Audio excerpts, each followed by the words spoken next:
She pressed her palm against her swollen belly and whispered a prayer she'd forgotten how to believe in, while 3 floors above, her father stared at quarterly reports that could never fill the daughter-shaped hole in his empire. Welcome back, my beautiful family and friends. If you're ready to dive into another amazing story, go ahead and hit that subscribe button, and drop a comment telling me where you're watching from. Because tomorrow, I've got another story just as thrilling as this one, and trust me, you don't want to miss it. Now, let's get started. She pressed her palm against her swollen belly and whispered a prayer she'd forgotten how to believe in, while 3 floors above, her father stared at quarterly reports that could never fill the daughter-shaped hole in his empire. Isabella Chin Morrison sat in the sterile waiting room of St. Mary's Medical Center, her designer maternity dress wrinkled from hours of sitting. At 7 months pregnant, every chair felt like a punishment, but the physical discomfort was nothing compared to the knot of anxiety in her chest. The baby kicked, as if sensing her distress, and she smoothed her hand over the curve automatically. "Mrs. Morrison?" The nurse's voice cut through her thoughts. "Dr. Williams can see you now." Isabella rose carefully, her movements practiced in the art of not drawing attention. 3 years of marriage to David Morrison had taught her to make herself small, invisible, compliant. She'd perfected the smile that said everything was fine, even when purple shadows bloomed beneath expertly applied concealer. The ultrasound room was dimmer than the waiting area, filled with a soft hum of machinery. Dr. Williams, a kind woman in her 50s, helped Isabella onto the examination table. "How are we feeling today?" Dr. Williams asked, warming the ultrasound gel. "Good," Isabella lied smoothly. "The baby's been active." As the wand moved across her belly, the grainy black and white image of her daughter appeared on the screen. Isabella's breath caught, the same wonder hitting her every time. This tiny person, growing inside her, was the only pure thing left in her world. "Everything looks perfect," Dr. Williams smiled. "She's measuring right on track. Have you and David decided on a name?" Isabella hesitated. David insisted on Catherine, after his mother. But late at night, when he was working or drinking or both, Isabella would whisper other names to her belly. "Sophia. Grace. Hope." "We're still discussing it," she said finally. "What do you think Isabella should name her daughter?" Share your thoughts in the comments below. Names have power, and this little girl is going to need all the strength she can get. 3 floors up, Vincent Chin stood at the floor-to-ceiling windows of his corner office, watching the city sprawl beneath him. At 55, he commanded a business empire worth over $2 billion. Chen Industries had interests in everything from real estate to technology, and his word could make or break careers, companies, entire industries. But none of that power could bring back his daughter. "Mr. Chen." His assistant, Patricia, appeared in the doorway. "The Morrison account files you requested." Vincent turned, accepting the thick folder. David Morrison. The name left a bitter taste in his mouth. His son-in-law's investment firm had been circling Chen Industries for months, looking for partnership opportunities. Vincent had been avoiding the meetings, but business was business. He couldn't let personal feelings interfere with profit. Except Isabella wasn't just personal feelings. She was the greatest failure of his life. "Patricia, cancel my 4 o'clock. And see if you can get me the Morrison files going back 3 years. Everything." "Of course, sir. Is everything all right?" Vincent's jaw tightened. His daughter was somewhere in this city, married to a man who'd systematically isolated her from her family. The last time he'd seen Isabella was at her wedding, when she'd looked right through him like he was a stranger. Maybe he deserved that. Maybe the empire he'd built while neglecting her childhood was worth exactly what it had cost him. "Fine," he said, the lie tasting familiar. "Just get me those files." As Patricia left, Vincent opened the Morrison folder. David's financial records painted a picture of a man living beyond his means, leveraging his wife's family name for credibility he hadn't earned. Vincent's fingers drummed against his desk. He'd been so focused on giving Isabella space to live her own life that he'd failed to protect her from making the same mistakes he had. The intercom buzzed. "Mr. Chen? I have Mr. Morrison on line 1. He says it's urgent, regarding Mrs. Morrison." Vincent's blood chilled.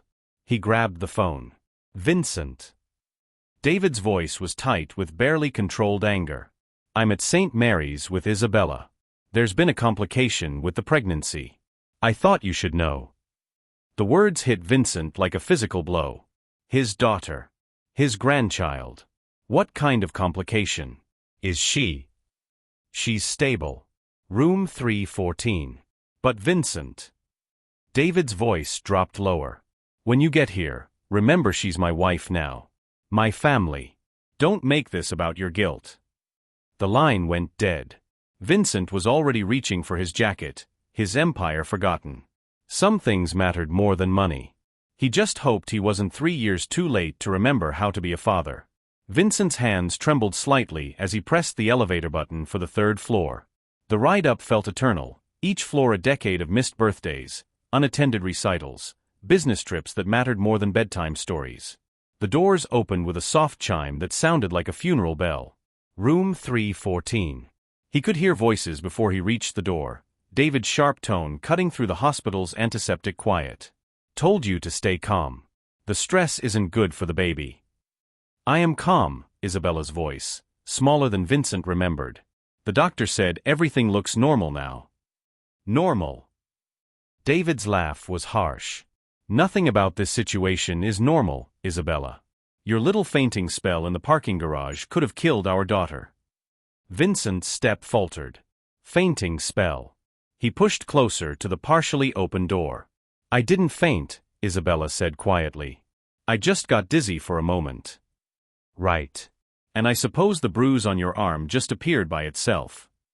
The silence that followed made Vincent's chest tighten. Through the crack in the door, he could see Isabella on the hospital bed, her dark hair falling like a curtain around her face. She looked impossibly young, impossibly fragile, and impossibly familiar. She had the same stubborn set to her jaw that her mother had worn during their worst fights. David, please. The nurse said. I don't care what the nurse said. David moved into Vincent's line of sight, his expensive suit wrinkled, his usually perfect hair disheveled. I care about what the partners at my firm are going to say when they hear my wife is so unstable she's collapsing in parking garages. Isabella's hand moved protectively over her belly. That's not what happened. Isn't it? David stepped closer to the bed. Because from where I'm standing, it looks like you're trying to sabotage everything I've worked for. Everything we've built. We. The word slipped out before Isabella could stop it, and Vincent saw David's entire body go rigid. Excuse me. Isabella seemed to shrink into herself. Nothing. I didn't mean. No, please. Enlighten me. What exactly have you contributed to our marriage, Isabella? Besides your father's name and a trust fund you can't even access. Vincent's vision blurred at the edges. The trust fund he'd set up for Isabella's 25th birthday, the one David had been trying to gain access to for 2 years. The one Vincent had specifically structured to protect her from men exactly like David Morrison. I'm sorry, Isabella whispered. You're right. I'm sorry. Sorry doesn't fix anything. David's voice dropped to a deadly whisper. Sorry doesn't explain why you were in the parking garage talking to that reporter from the Financial Times. Vincent's blood froze. A reporter. Someone had been asking questions about Morrison Investments, and David thought Isabella was the source. I wasn't talking to any reporter, Isabella said, confusion clear in her voice. I don't know what you're talking about. Don't lie to me. David grabbed her wrist, and Isabella winced. Did your father put you up to this? Is this his way of trying to destroy my business? Let go of me. Answer the question, Isabella. I said let go of me. The slap echoed through the room like a gunshot. Vincent watched his daughter's head snap to the side, watched her hand fly to her cheek, watched 7 months of pregnancy make her clumsy as she tried to shield herself. The sound seemed to hang in the air forever, sharp, final, unforgivable. Isabella's eyes filled with tears, but she didn't make a sound. She just stared at her husband with something that looked like recognition. Like she was seeing him clearly for the first time. Don't you ever raise your voice to me again, David hissed, flexing his fingers. Do you understand? That's when Vincent stepped into the room. Get away from my daughter. His voice was deadly quiet, the tone he used in boardrooms when someone had made a fatal mistake. David spun around, his face cycling through surprise, recognition, and calculation in the space of 3 seconds. Vincent. I didn't expect you so soon. Vincent moved past David like he didn't exist, his entire focus on Isabella. Her cheek was already swelling, a red handprint blooming across her pale skin. But it was her eyes that destroyed him, wide, shocked, and completely empty of hope. Isabella. He reached toward her, then stopped himself. 3 years of silence had built walls he didn't know how to cross. Are you hurt? She touched her cheek gingerly, then looked at her husband. The fear in her expression made Vincent want to commit murder. I'm fine, she whispered. She's fine, David echoed, stepping between them. Just a little disagreement between husband and wife. Nothing that concerns you. Vincent finally looked at David Morrison, really looked at him. Saw the predator that had been hiding behind charm and expensive suits. Saw the man who had stolen his daughter and turned her into a ghost. Nothing that concerns me? Vincent's voice was so soft it was barely audible. You just struck my pregnant daughter in a hospital room, and you think it doesn't concern me? I think you need to remember that Isabella is my wife now. What happens between us is none of your business. The words hung in the air like a challenge. Vincent felt something shift inside his chest, a door slamming shut on 3 years of guilt and regret, and another one opening on something much darker. Your wife, Vincent repeated slowly. Your wife. He looked at Isabella again, at the way she held herself so carefully, like any sudden movement might shatter her completely. Then he looked back at David Morrison, and when he smiled, it was the same smile that had destroyed a dozen competitors and built an empire. We'll see about that. Have you ever witnessed someone you care about in an abusive situation? How did it make you feel, and what would you do? Share your thoughts. Sometimes speaking up is the first step to helping someone break free. The hospital room felt like a tomb after Vincent's words settled into silence. Isabella stared at her hands folded over her belly, her cheeks still burning from David's hand. The baby kicked restlessly, as if sensing the tension crackling through the air. Isabella, tell your father this is between us, David said, his voice carefully controlled now that he had an audience. He smoothed his hair back, straightening his tie, the practiced gestures of a man accustomed to talking his way out of consequences. Isabella's throat felt raw, though she hadn't screamed. The slap had been so sudden, so shocking, that her body was still catching up to what had happened. She'd known David had a temper. She'd learned to navigate around it, to avoid the triggers, to keep herself small enough that his anger would pass over her like a storm. But he'd never hit her before. Isabella, Vincent said gently, and something in his tone made her look up. His dark eyes, so much like her own, were filled with a fury she'd never seen before, but when he looked at her, his expression softened. You don't have to protect him. I'm not protecting anyone, she whispered. I need you both to keep your voices down. This is a hospital. It was easier to focus on the rules, the propriety, than to acknowledge what had just happened. If she didn't name it, maybe it hadn't really occurred. Maybe the red handprint on her cheek was from something else. Maybe the fear coursing through her veins was just pregnancy hormones. See. David moved closer to the bed, his hand reaching for her shoulder. She's fine. Isabella knows I would never hurt her intentionally. It was just. Don't touch her. Vincent's voice cut through David's explanation like a blade. Don't you dare touch her again. David's hand froze inches from Isabella's shoulder. For a moment his mask slipped, and she caught a glimpse of something ugly underneath, something that had probably always been there waiting. Vincent, I think you're misunderstanding the situation here, David said, his lawyer's training kicking in. Isabella fell earlier today. She's been emotional, stressed. The pregnancy hormones, you know how it is. When I tried to calm her down, she got agitated and you slapped her. Vincent's words were precise, clinical. I saw you do it. That's not what happened, David said quickly. She was becoming hysterical. I was trying to stop. Isabella's voice was barely audible, but both men turned to look at her. She was staring at David with something that might have been recognition dawning in her eyes. Just stop talking. David's expression shifted, becoming the concerned husband again. Bella, sweetheart, you're upset. You're not thinking clearly. The nickname made her flinch. He'd started calling her Bella after they got married, shortening her name the same way he'd slowly shortened her world. Friends became acquaintances, became memories. Family became strangers. Independence became dependence became this. Sitting in a hospital bed with her father and husband circling each other like predators while her cheek throbbed and her baby kicked in distress. "I'm thinking perfectly clearly," she said, her voice getting stronger. "And I don't want you to touch me right now." David's jaw tightened. "Isabella, you're being dramatic. Your father showing up here doesn't change anything between us. Doesn't it?" Vincent stepped closer, and Isabella could see the corporate shark emerging beneath the concerned father. "Because from where I stand, everything has changed." "Nothing has changed," David insisted, but there was desperation creeping into his voice now. "Isabella, tell him. Tell him you're happy. Tell him this is just a misunderstanding." Isabella looked between the two men, her husband, who had just shown her exactly what their marriage really was, and her father, who had been absent for so much of her life that his sudden protectiveness felt almost foreign. The baby kicked again, harder this time, and she pressed both hands to her belly. "I can't," she whispered. "What?" David leaned forward. "You can't what?" "I can't tell him I'm happy." The words came out in a rush, like a dam bursting. "I can't tell him it was a misunderstanding. I can't pretend anymore that everything is fine when it's not, when it hasn't been fine for so long that I forgot what fine even feels like."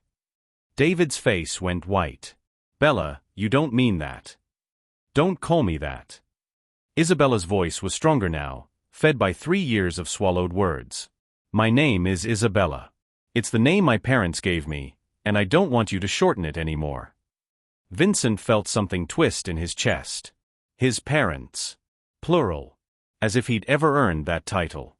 "Isabella," David tried again, his tone shifting to the one he used when he was trying to charm clients.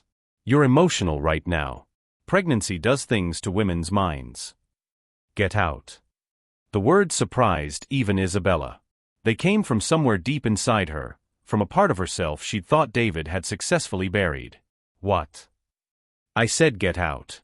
Leave. Now." David looked between Isabella and Vincent, calculating odds like the gambler he'd always been. "I'm not leaving you alone with him. He abandoned you once, remember? He chose his business over his own daughter. What makes you think he won't do it again?" The words hit their mark. Isabella's newfound strength wavered as old wounds reopened. Vincent saw the doubt creep back into her expression, saw her shoulders curve inward again. "That's right," David pressed, sensing weakness. "Where was he when you needed him? When your mother died? When you were struggling in college? When we got married? He couldn't even be bothered to walk you down the aisle properly." Each word was a calculated strike, and Vincent watched his daughter retreat back into herself. The guilt he'd been carrying for 3 years felt like it was crushing his chest. But then Isabella touched her cheek where the red mark was already darkening to purple, and something shifted in her expression. "Maybe he wasn't there before," she said quietly. "But he's here now. And you." She looked at David with new eyes. "You just hit me." The simple truth of it hung in the air like an accusation.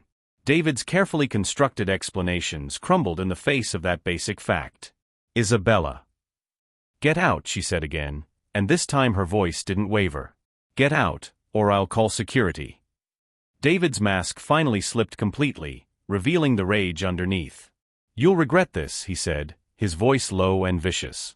"Both of you." He strode toward the door, then turned back. "Don't think this is over, Vincent. You have no idea what you're interfering with."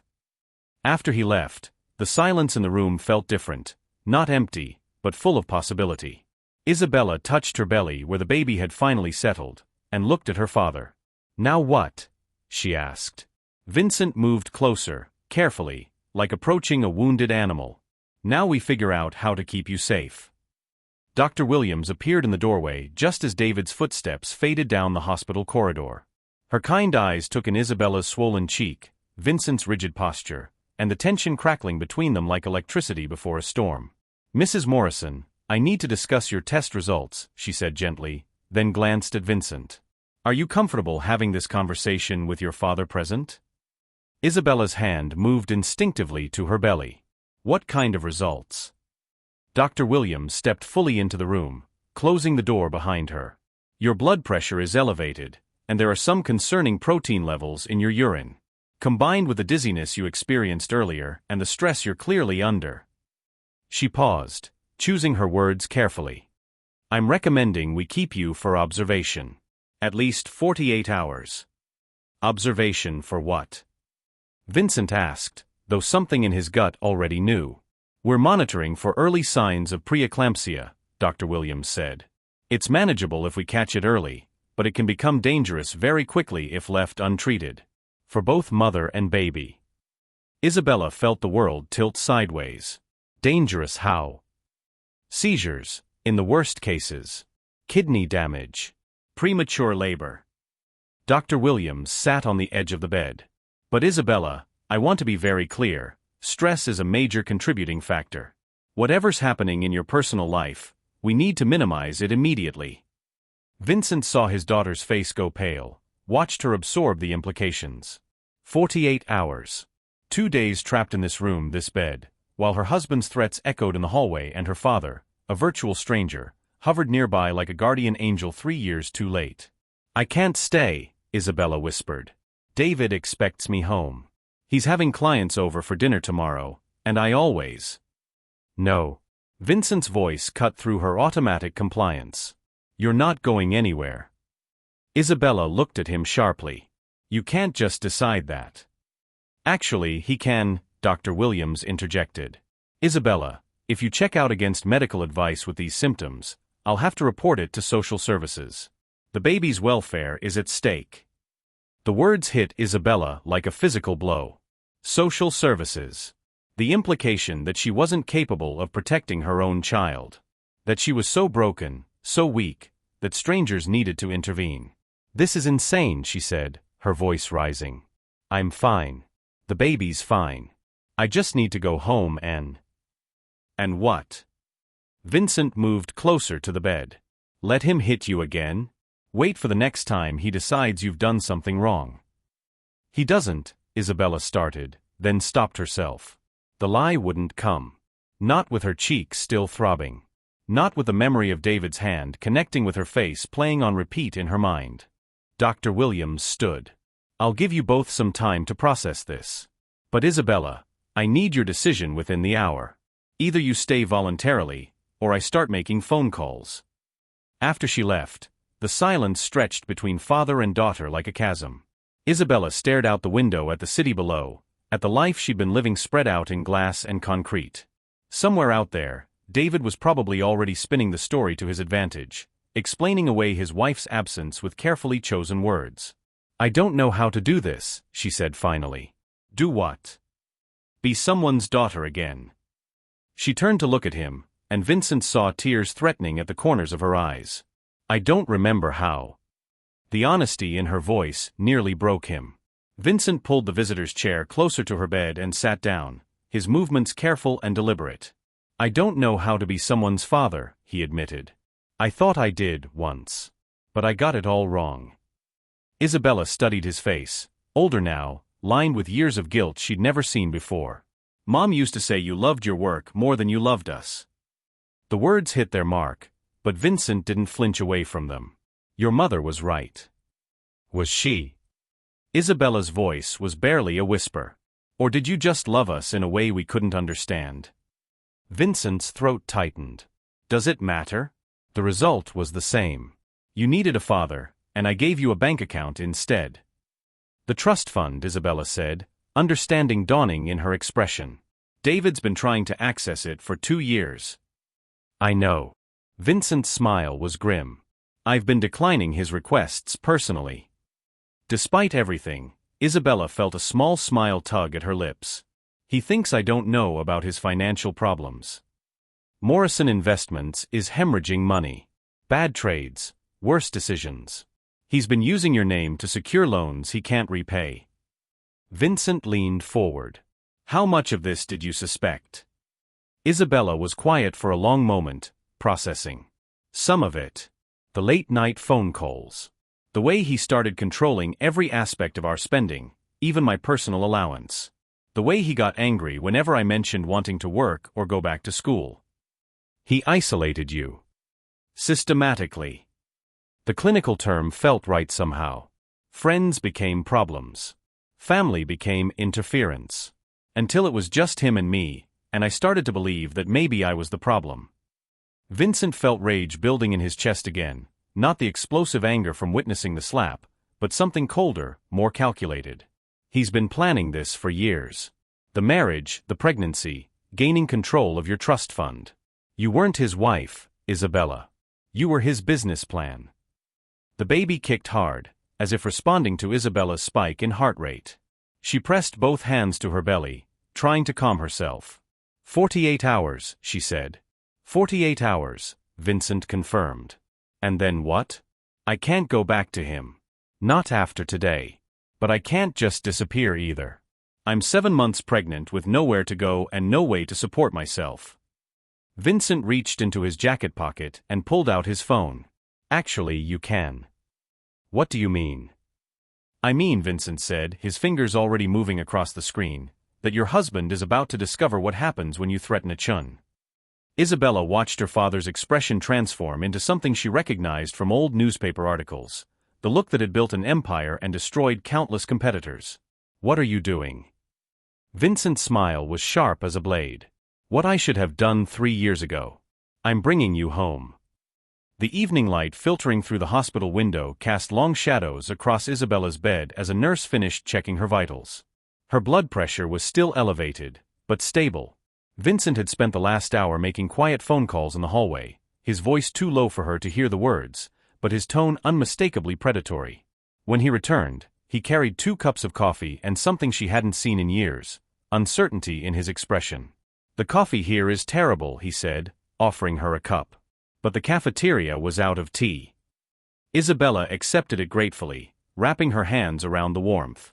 I remember you always drank coffee. Even at breakfast. Mom used to say it would stunt your growth, but you were already tall. Your mother said a lot of things about my habits. Vincent settled into the chair beside her bed. Most of them were right. The mention of her mother hung between them like an unspoken accusation. Isabella took a sip of coffee, grimaced at the bitterness, and set it aside. She died thinking you didn't love us, Isabella said quietly. The cancer. It was fast, but not so fast that she didn't have time to think about things. About you. Vincent's hands tightened around his coffee cup. I know. Do you? Because I used to wonder if you even knew she was sick. Really sick, not just the first diagnosis when we all thought it would be okay. I knew. Vincent's voice was rough. I knew she was dying, and I still took that merger meeting in Singapore. I still chose to fly to London for the acquisition instead of coming to her oncology appointment. Isabella stared at him. Why? Because I was a coward. The admission came out raw, unpolished. Because seeing her getting smaller every day, weaker every day, terrified me more than any boardroom or hostile takeover ever could. Because I thought if I kept working, kept building, kept moving, maybe I could earn enough money to fix it somehow. Money can't fix everything. No, Vincent agreed. But it was the only language I spoke. The only way I knew how to love people was to provide for them. Your mother knew that, eventually. But you. He trailed off, staring into his coffee like it held answers. But I what? Isabella prompted, though part of her was afraid to hear the answer. But you needed a father who showed up. And by the time I realized that, you'd already decided I wasn't worth waiting for anymore. Isabella's breath caught. The graduation. Your graduation. Vincent nodded. Harvard Law, summa cum laude. The proudest day of my life, and I missed it for a board meeting that could have been rescheduled. The memory hit Isabella like a physical blow. Standing in her cap and gown, scanning the audience for a familiar face that never appeared. Her mother had been gone for 2 years by then, and she'd held on to this desperate hope that maybe finally, her father would show up for something that mattered to her. I called you, she whispered. After the ceremony. You sent it straight to voicemail. I was in the middle of acquiring Thompson Industries. $12 billion deal. Vincent's laugh was bitter. I can't even remember why it was so important. But I remember your message. You said congratulations weren't necessary. That you understood I had more important things to do. I was angry. You had every right to be. Vincent set down his coffee and looked directly at her. Isabella, what I'm about to tell you. I should have said it 3 years ago, at your wedding. I should have said it when your mother was dying. I should have said it every day of your childhood. Isabella's heart was racing, but she forced herself to stay still, to listen. I was terrified of being a father, Vincent said. My own father was absent, emotionally if not physically. He built Chin Industries from nothing, but he built it on the backs of his family. I swore I wouldn't be like him, but then your mother got pregnant, and suddenly I had this tiny person depending on me, and all I could think about was how many ways I could fail you. So you just left? I provided. I planned for your future. I set up trust funds and college accounts and made sure you'd never want for anything material. Vincent's voice cracked slightly. But I forgot that children need more than financial security. They need presence. They need a father who shows up to dance recitals and parent-teacher conferences and graduation ceremonies. Isabella felt tears threatening again. I stopped expecting you to show up somewhere around my 13th birthday. I know.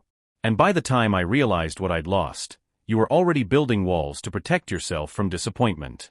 When you brought David home, when you announced your engagement, I saw how you looked at him like he was everything I'd failed to be. He was charming, Isabella said, the words tasting bitter now. He paid attention to me. He made me feel important. Because you are important. Vincent leaned forward, his voice intense. You're brilliant and kind and stronger than you know. But you've spent so many years believing you weren't worth showing up for that you settled for someone who showed up for all the wrong reasons. Isabella pressed her hand to her belly, feeling the baby stir restlessly. How do I know you won't disappear again? Once this crisis is over, once David is handled, how do I know you won't go back to choosing business over family? Vincent was quiet for a long moment. Then he pulled his phone from his pocket and without hesitation, powered it down completely. Because, he said, placing the phone on her bedside table, some things are more important than business. It just took me 55 years and almost losing my daughter forever to figure that out. Isabella stared at the phone, the device that had been his constant companion, his connection to the empire he'd built. Seeing it dark and silent on her table felt like witnessing a small miracle. The trust fund, she said suddenly. You structured it so David couldn't access it even if something happened to me. Vincent nodded. 25% when you turn 25, 50% at 30, and the remainder when you have children, but only if you're the one making the decisions. No spouse can touch it without your explicit, witnessed consent. You were protecting me even when I thought you didn't care. I've always cared, Isabella. I just didn't know how to show it in any way that mattered. The baby kicked hard, and Isabella gasped, her hand flying to her side. Vincent was on his feet instantly. Are you okay? Should I call the nurse? Isabella managed a small smile through the discomfort. She's just active. I think she can sense the tension. She. The baby. It's a girl. Isabella looked up at her father. Your granddaughter. Vincent's expression transformed, wonder replacing worry. A granddaughter. I haven't told David yet about the gender. He's so sure it's going to be a boy. Another heir for the Morrison name. Isabella's voice hardened. But she's not going to be a Morrison. Not if I have anything to say about it. Vincent sat back down, his eyes bright with something Isabella hadn't seen since childhood, hope. What will you name her? Isabella was quiet for a moment, then smiled, the first real smile Vincent had seen from her in years. Grace, she said. Grace Chin Morrison. For now. But maybe someday, just Grace Chin. Vincent reached out tentatively, and after a moment's hesitation, Isabella took his hand.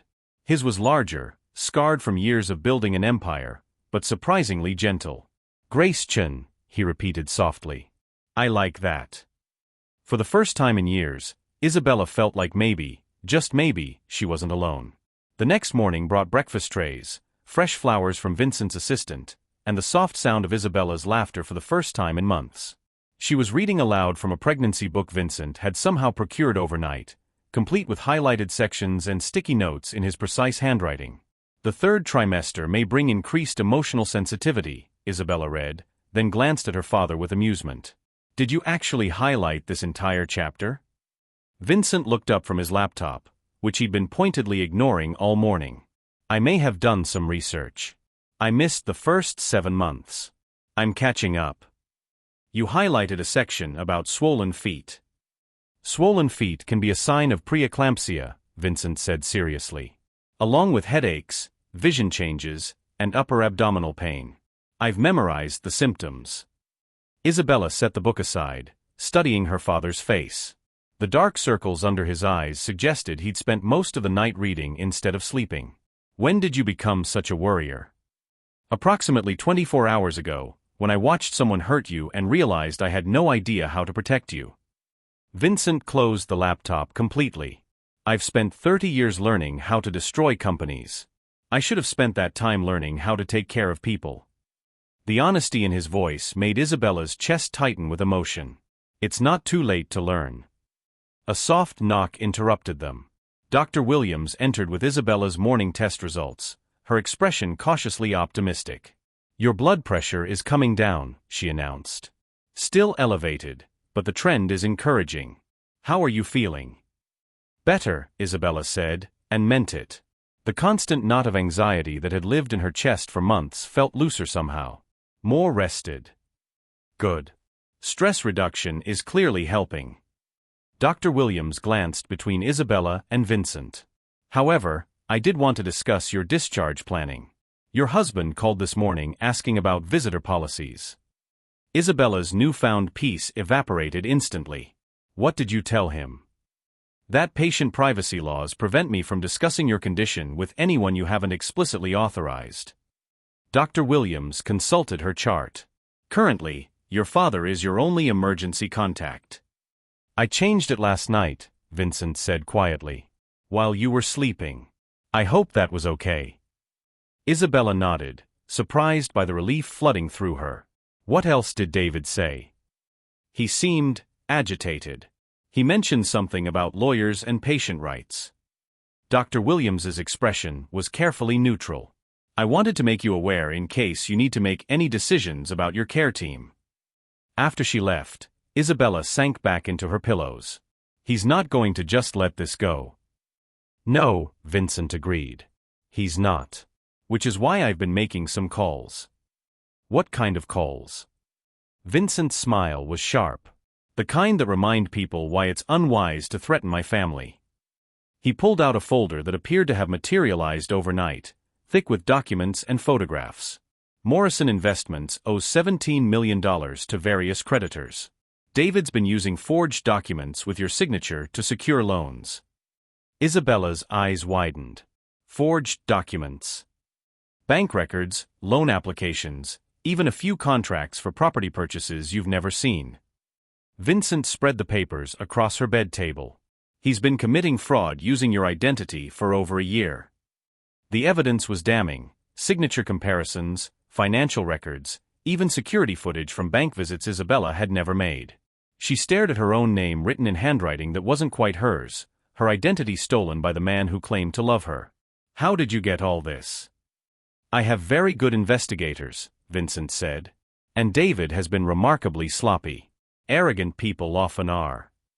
Isabella picked up one of the loan documents, studying the forged signature. This is from last month. While I was in the hospital for morning sickness. He told me he was visiting clients. He was. Just not the kind of clients he claimed. Vincent's voice was gentle despite the harsh reality of his words. Isabella, there's more. The house you've been living in? It's mortgaged to the limit. Your car, the furniture, even some of your jewelry, all of it was purchased with loans taken out in your name. The systematic nature of the betrayal hit her like a physical blow. Not just the slap, not just the emotional abuse, but years of calculated deception designed to trap her in a web of financial obligation. He's been planning this since before we got married, she whispered. The private investigator thinks so, yes. The timeline suggests he researched your family extensively before your first meeting. Isabella remembered that first meeting, David charming and attentive at a law school networking event, seemingly fascinated by her thoughts on corporate litigation. She'd been flattered by his attention, grateful that someone saw her as more than just Vincent Chen's estranged daughter. I was so stupid. You were lonely, Vincent corrected gently. And he's very good at what he does. Predators usually are. Isabella looked at her father, seeing something new in his expression, not just anger at David, but a protective fierceness that felt foreign and wonderful. What happens now? Now. Vincent's smile was predatory. Now I remind your husband that some people are too dangerous to steal from. He pulled out his phone, powered it on for the first time in 24 hours, and immediately began dialing. Patricia? Yes, I need you to file those documents we discussed. All of them. And Patricia? Make sure Morrison's creditors get copies by noon. Isabella listened as her father systematically dismantled her husband's financial empire with the same precision he'd once used to build his own. Each phone call was another stone thrown at David's house of lies. Vincent, she said when he finished the calls. Yes. Thank you. For showing up. Vincent set down his phone and took her hand. I should have shown up years ago. But I'm here now, and I'm not going anywhere. The baby kicked hard, as if approving of the sentiment, and Isabella pressed Vincent's hand to her belly. She's been more active since you've been here, Isabella said softly. Vincent's eyes widened as he felt his granddaughter's movement. She's strong. She's a chun, Isabella said with a smile. Of course she's strong. For a moment, sitting in the hospital room with her father's hand on her belly and the evidence of David's crime spread before them, Isabella felt something she hadn't experienced in years: safety. But safety, as she was about to learn, was a fragile thing when cornered predators decided to fight back. Isabella woke to the sound of shouting in the hallway. The afternoon sun cast long shadows across her hospital room, and for a moment she was disoriented. Vincent's chair was empty, his laptop closed and abandoned on the windowsill. The shouting grew louder, and she recognized David's voice cutting through the hospital's usual quiet hum. My wife, and I have every legal right to see her. Sir, you need to calm down, or I'll have to call security. Isabella's blood pressure monitor began beeping faster as her heart rate spiked. She pressed the call button frantically, her other hand instinctively moving to protect her belly as Grace kicked in agitation. The door burst open before the nurse could arrive. David filled the doorway, his usually perfect appearance disheveled. His expensive suit was wrinkled, his hair unkempt, and his eyes held a wild quality she'd never seen before. There you are, he said, his voice deceptively calm. My loving wife. David, you can't be here. Isabella tried to keep her voice steady, but her hands were shaking. The doctor said. The doctor said a lot of things. But what she didn't say is that your father has been systematically destroying my business while you've been playing the victim in this bed. He moved closer, and Isabella caught the scent of alcohol on his breath. Day drinking had never been one of David's vices. His need for control was too strong. But apparently, watching his empire crumble had driven him to new extremes. Where is he? David demanded. Where's your puppet master, father? He went to get coffee, Isabella lied. Vincent had actually gone to meet with his lawyers, finalizing the legal documents that would bury David Morrison completely. David, you need to leave. You're scaring me. I'm scaring you? David laughed, the sound harsh and broken. Isabella, you have no idea what scary looks like yet. He pulled out his phone and showed her the screen. Bank foreclosure notices. Legal summons.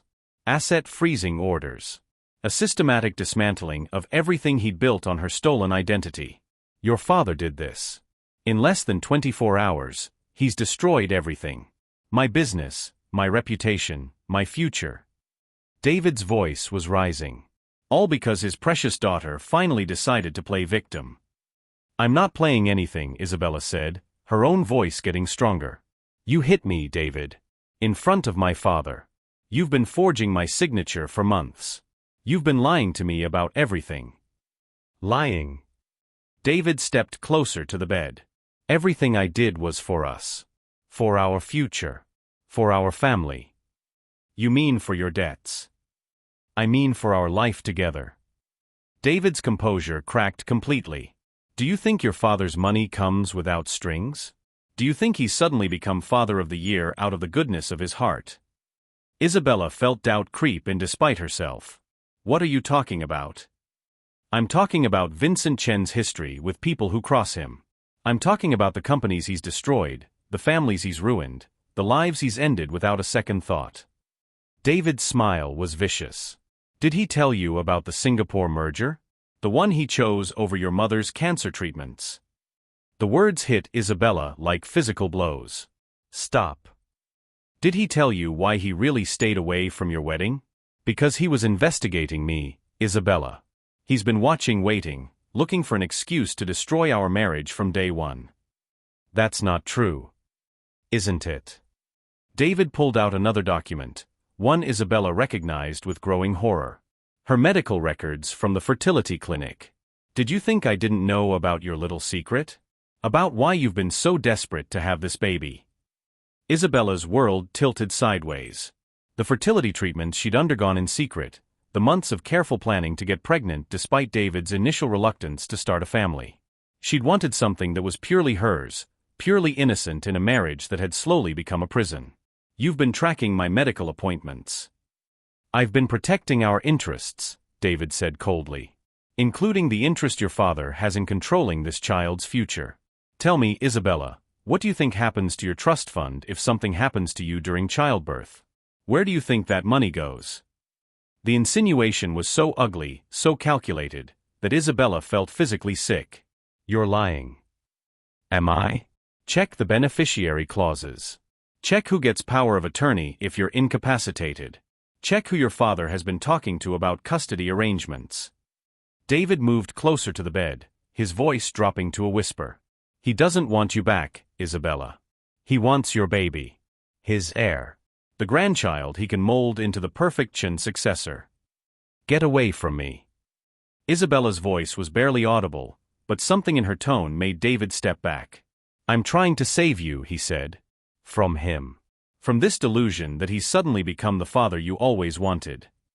The door opened and Vincent stepped inside, coffee forgotten as he took in the scene, Isabella pressed back against her pillows, David looming over the bed, the air thick with accusation and fear. Get away from my daughter, Vincent said quietly. Your daughter. David turned to face him. Is that what you're calling your investment now?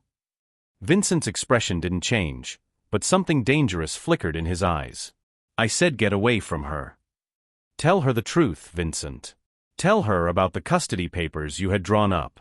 Tell her about the trust fund modifications you made yesterday. Tell her what really happens to her precious independence when that baby is born.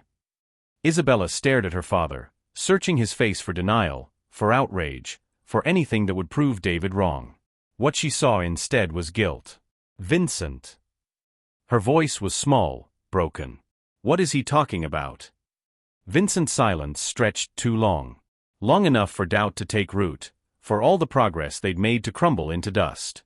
The custody papers, Isabella whispered. Are they real? Isabella, I can explain. Are they real? Her voice was stronger now, cutting through his explanation before it could begin. Vincent's shoulders sagged in defeat. Yes. The single word destroyed everything. Every moment of connection, every shared story, every tentative step toward forgiveness, all of it shattered like glass. Isabella looked between the two men, her abusive husband and her manipulative father, and realized with crystal clarity that she had been nothing more than a pawn in their power games. David wanted her money and her name. Vincent wanted her baby and his legacy. Neither of them wanted her. Both of you get out, she said, her voice steady despite the tears streaming down her face. Isabella, Vincent started. Get out. The scream tore from her throat, filled with months of suppressed rage and years of accumulated pain. Both of you. I don't want to see either of you ever again. The baby kicked frantically as Isabella's blood pressure monitor began alarming. Nurses rushed in, David was escorted out by security, and Vincent was asked to leave while they stabilized their patient. As the room emptied, Isabella pressed both hands to her belly and whispered to her daughter. It's just you and me now, Grace. Just you and me.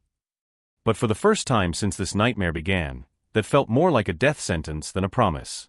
Have you ever discovered that people you trusted had hidden agendas? Sometimes the truth hurts more than the lies. What would you do in Isabella's position? Share your thoughts. We'd love to hear how you'd handle being caught between two people who claim to love you but seem to want to control you. The hospital room felt like a tomb after the chaos.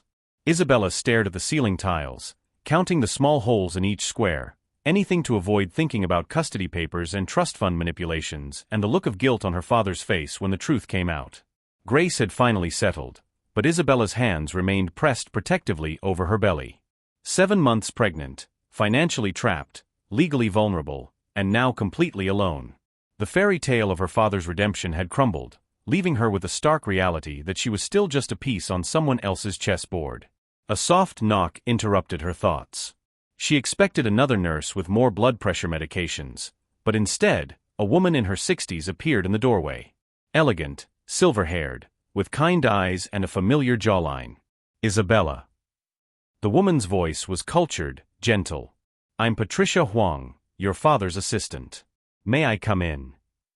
Isabella recognized the name from countless phone calls over the years, the polite voice that had always said Mr. Chun was in meetings when she tried to reach him as a child. The woman who had probably known more about Vincent's schedule than his own family did. "If you're here to make excuses for him." "I'm not," Patricia said, stepping into the room and closing the door behind her. "I'm here because someone needs to tell you the truth. The whole truth." She pulled the visitor's chair closer to Isabella's bed and sat down with the careful movements of someone who'd spent decades observing and understanding the dynamics of power. "I've worked for your father for 22 years, Patricia began. "I've watched him build an empire, destroy his competitors, and make decisions that affected thousands of lives. But I've never seen him cry until yesterday." Isabella's resolve wavered slightly. "I don't want to hear this." "Yes, you do. Because right now you're making decisions based on partial information, and your daughter's future depends on you getting this right." Patricia reached into her briefcase and pulled out a folder. Not the thick legal documents Vincent had shown her earlier, but something thinner, more personal. "These are the custody papers your husband mentioned," she said, placing them on Isabella's bed table. "Would you like to know what they actually say?" Isabella stared at the folder like it might explode. "I already know. Vincent wants to take my baby." "The papers grant you sole legal and physical custody of your daughter," Patricia said quietly.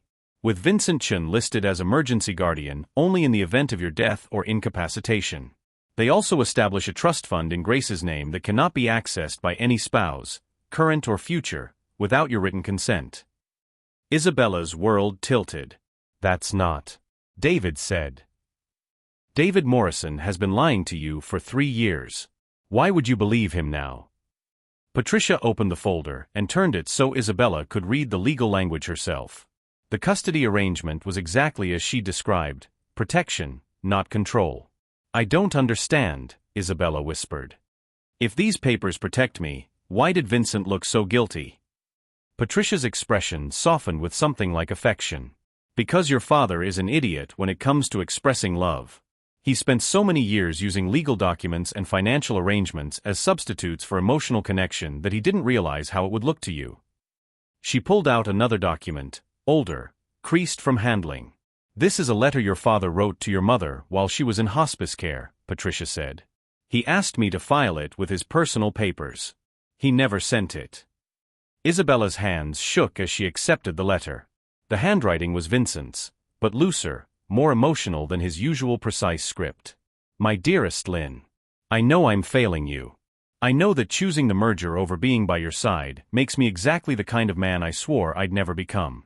But I'm terrified that if I stop moving, stop building, stop fighting, I'll have to face the fact that I'm losing you. Isabella thinks I don't love her enough to show up. The truth is I love her so much that the thought of her seeing me fall apart terrifies me. What kind of father breaks down in front of his daughter? What kind of man can't protect the people he loves from cancer and pain and loss? I'm setting up trusts, custody arrangements, legal protections, everything I can think of to make sure she never needs me to be strong for her. Because I'm not strong, Lynn. I'm just a scared man who builds walls out of contracts and buyouts because he doesn't know how to build bridges out of words. If I die before her, please tell Isabella that every decision I made was about protecting her future, even when it meant sacrificing her present. Especially then. I love you both more than I know how to say. Vincent." Isabella's vision blurred as tears fell onto the letter. The pain in her father's words was raw, honest, so different from the controlled corporate persona he'd shown the world. "He wrote this while your mother was dying," Patricia said gently. "The same week he missed her oncology appointment for the Singapore merger." Why are you showing me this? Because yesterday, when your father saw David hit you, he called me crying. Actually crying. He said he'd spent 3 years respecting your choice to stay away from him, but watching someone hurt you broke something inside him. Patricia leaned forward. Isabella, your father isn't perfect. He's emotionally stunted and terrible at expressing feelings and absolutely obsessed with protecting people through legal documents instead of hugs. But he loves you more than his own life. Isabella pressed the letter to her chest, feeling Grace stir restlessly in response to her elevated heart rate. The custody papers were drawn up to protect you from your husband. Vincent knew David was trying to gain legal access to Grace before she was even born. The papers ensure that never happens. And the trust fund modifications? Patricia smiled. Your father increased the initial distribution from 25% to 50%. He also added a clause that gives you full access to emergency funds if you're ever in danger. He's been planning to tell you all of this, but then David arrived and everything went sideways. Isabella closed her eyes, trying to process everything. David's accusations had been calculated lies designed to turn her against the one person who might actually save her. Vincent's secrecy had been misguided protection, not manipulation. Where is he now? Isabella asked. In his car in the parking garage. He's been sitting there for 3 hours, afraid to come back up because he thinks you hate him. Isabella looked at the custody papers again, reading the careful legal language that spelled out protection, not control. Then she looked at her father's letter, with its raw admission of fear and love. Patricia. Yes.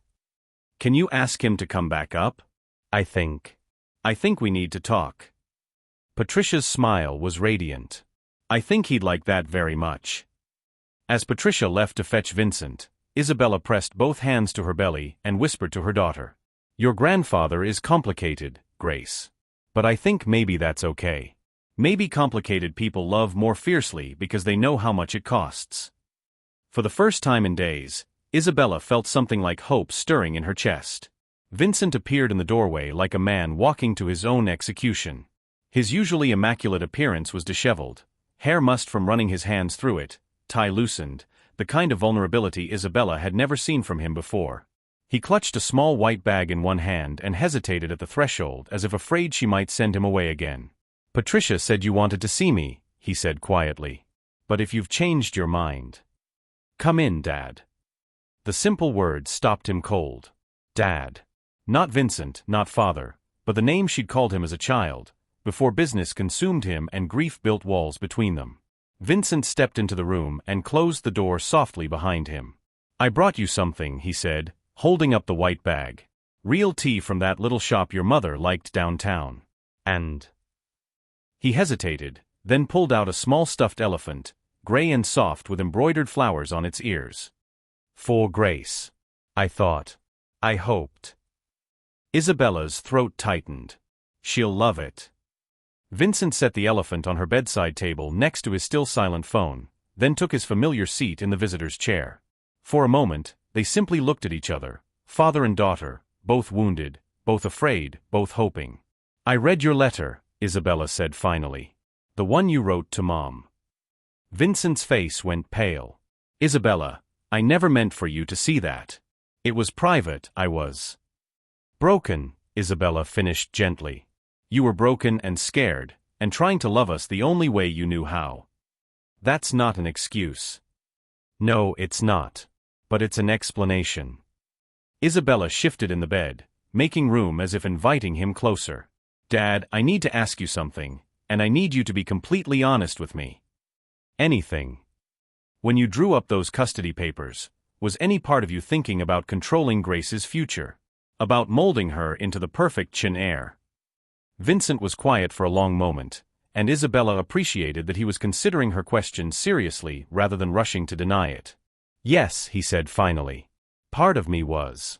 The part that still believes love means providing and planning and protecting from a distance. He looked up at her. But the bigger part of me, the part that's learned something from losing you for 3 years, was thinking about keeping her safe from men like David Morrison. Isabella nodded slowly. And the trust fund modifications? Were about giving you options. Financial independence. The power to leave if you ever needed to. Vincent leaned forward. Isabella, I swear to you on your mother's memory, I never want to control your life or Grace's. I just want to be part of it. Part of it how? Vincent smiled, and for the first time, Isabella saw uncertainty mixed with hope in his expression. However you'll let me. Grandfather, babysitter, emergency contact, financial advisor, whatever you need. Whatever you're comfortable with. Isabella felt Grace kick strongly, as if approving of the conversation. She pressed her hand to the spot and watched Vincent's eyes follow the movement with wonder. She's been more active since you've been here, Isabella said. I think she likes your voice. May I? Vincent gestured toward her belly hesitantly. Isabella nodded, and Vincent placed his hand beside hers. Almost immediately, Grace kicked against his palm, making him laugh with surprise and delight. She's strong, he said softly. She's going to have to be. Growing up with us for family. Isabella covered his hand with hers. Dad, I want to try. To be a family again. But I need you to promise me something. Anything. Promise me that if I make a mistake, if I trust the wrong person or make a bad decision or need help, you won't swoop in with legal documents and financial solutions. Promise me you'll just show up. Be present. Talk to me like I'm your daughter, not a business problem to solve. Vincent's eyes filled with tears he didn't try to hide. I promise. And Isabella? I promise to show up for the small things too. Dance recitals and doctor's appointments and grocery store runs. All of it. Even when work is demanding. Especially then. Vincent's voice was firm. I learned the hard way that empires are worthless if you don't have anyone to share them with. A soft knock interrupted them. Dr. Williams entered, her expression cautiously optimistic as she reviewed Isabella's latest test results. Your blood pressure has improved dramatically, she announced. Whatever changes you've made in the last few hours, keep them up. I think we can discuss discharge tomorrow if the trend continues.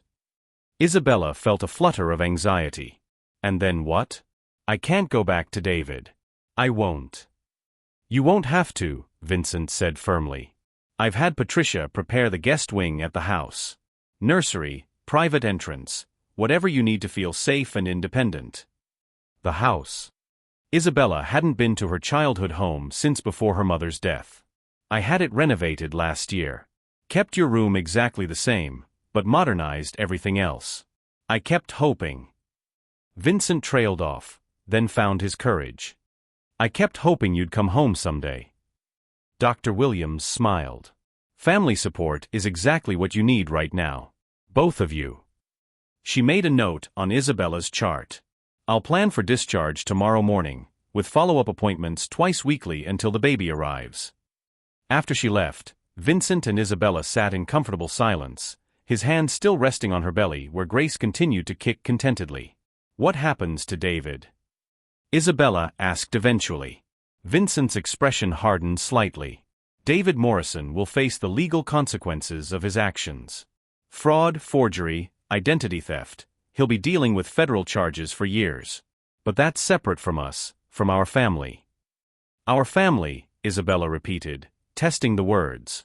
If you want it to be. Isabella looked around the hospital room that had become the unlikely setting for their reconciliation. The elephant Vincent had brought sat on her bedside table next to his silent phone.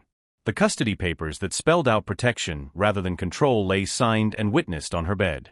Her father's hand rested on her belly where his granddaughter kicked with stubbornness and strength. It wasn't the family reunion she'd imagined as a child.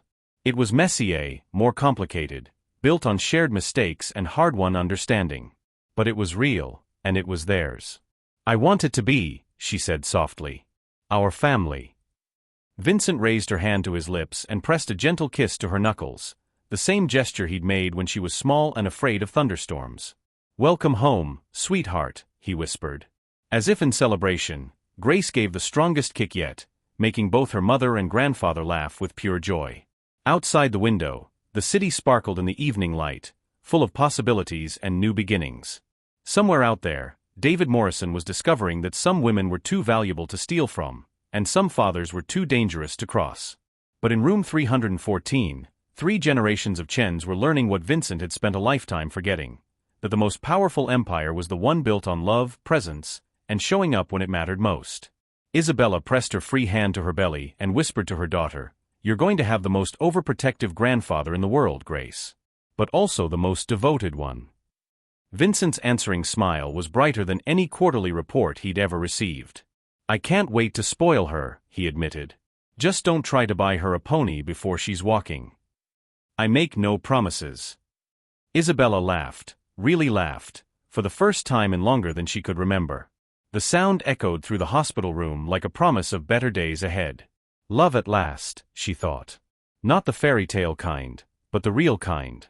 Complicated and imperfect, and absolutely worth fighting for. Thank you so much for watching this video to the very end. I truly appreciate your time and support. May God bless you abundantly, guide your steps, and grant you peace and joy in everything you do. I'm deeply grateful for you, and I look forward to sharing more with you in the next video. Wow, you made it to the very end. Thank you for sharing this moment with me. I'm sure you felt every twist and turn of the journey, and the best part is, it doesn't have to end here. Right now, another amazing story is waiting for you, even more captivating than this one. So go ahead, click the video on your screen and let's jump into the next adventure together.